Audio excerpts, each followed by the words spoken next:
keop Iron Dome di dunia tak akan cukup menangkal serangan Iran dan Hizbullah.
Israel sedang bergulat dengan kekurangan amunisi yang kritis, menimbulkan keraguan atas kemampuannya mengusir serangan besar Iran dan Hizbullah.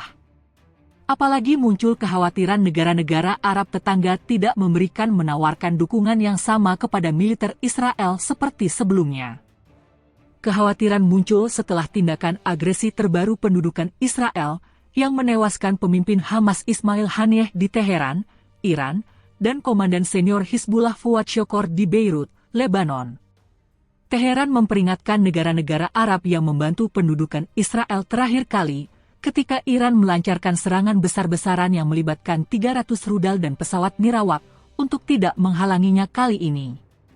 Jonathan Lord, Direktur Program Keamanan Timur Tengah di Center for a New American Security, menyoroti ketidakpuasan regional. Ada tingkat kelelahan tertentu dan pada tingkat tertentu, saya membayangkan adanya rasa kesal karena kita berada dalam situasi ini sekarang akibat pembunuhan Shukor dan Haniyeh, ungkapnya, mengutip Al-Mayadeen.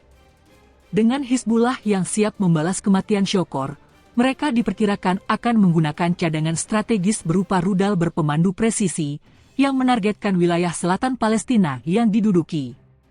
Iron Dome tak akan cukup.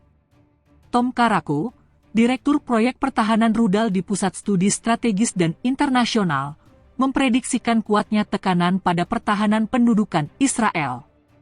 Ia mencatat bahwa Iran dan proksinya dapat mengalahkan sistem pertahanan tertentu di tempat dan waktu tertentu, mengingat menipisnya sistem pencegat Iron Dome Israel saat ini.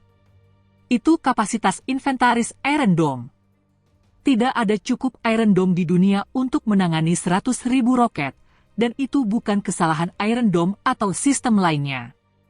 Itu hanya perhitungan dasar, jelas Karako, mengutip Politico. Lord meramalkan bahwa meskipun mereka frustrasi, para pemimpin Arab mungkin enggan bergabung dalam upaya melawan Hizbullah dan Iran. Sudah mengantisipasi dukungan dari sekutu Arabnya, tetapi seorang mantan diplomat memperingatkan bahwa kurangnya dukungan dapat dikaitkan dengan kebijakan Perdana Menteri Israel Benyamin Netanyahu.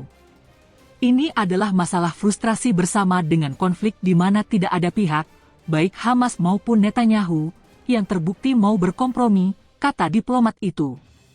Anda lihat, Menteri Luar Negeri Antony Blinken dan Presiden Joe Biden terus-menerus mencoba menyiram api ke dalam api ini untuk sementara waktu, tetapi kemudian api itu menyala lagi, dan dalam banyak kasus, Netanyahu lah yang menyalakan korek api. Netanyahu tak tertarik gencatan senjata. Hal ini sejalan dengan apa yang dikatakan John Sawers, mantan Kepala Badan Intelijen Rahasia Inggris MI6 dan Duta Besar Inggris untuk PBB, di Financial Times awal minggu ini. Sawers menilai bahwa pembunuhan Israel terhadap Kepala Biro Politik Hamas Ismail Haniyeh di Teheran dan Shukor di Beirut mengungkap prioritas dan strategi Netanyahu. Perdana Menteri Israel bersiap untuk meningkatkan ketegangan di kawasan tersebut daripada berusaha meredakannya, ungkapnya. Sawers mengatakan bahwa pembunuhan Haniyeh juga membuktikan bahwa Netanyahu tidak tertarik pada gencatan senjata di Gaza dan kesepakatan pertukaran tahanan dengan Hamas.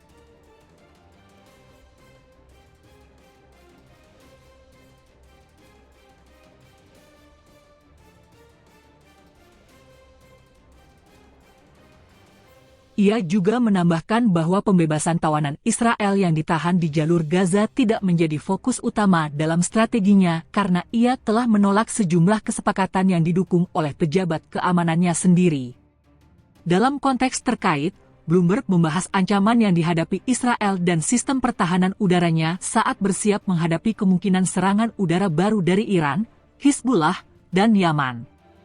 Bloomberg mengatakan bahwa sistem pertahanan udara Israel senilai miliaran dolar sedang diuji, terutama karena Hizbullah dan angkatan bersenjata Yaman telah mengintensifkan penggunaan pesawat tanpa awak kamikaze, yang terbukti lebih efektif dalam menghindari pertahanan berteknologi tinggi Israel daripada rudal dan roket.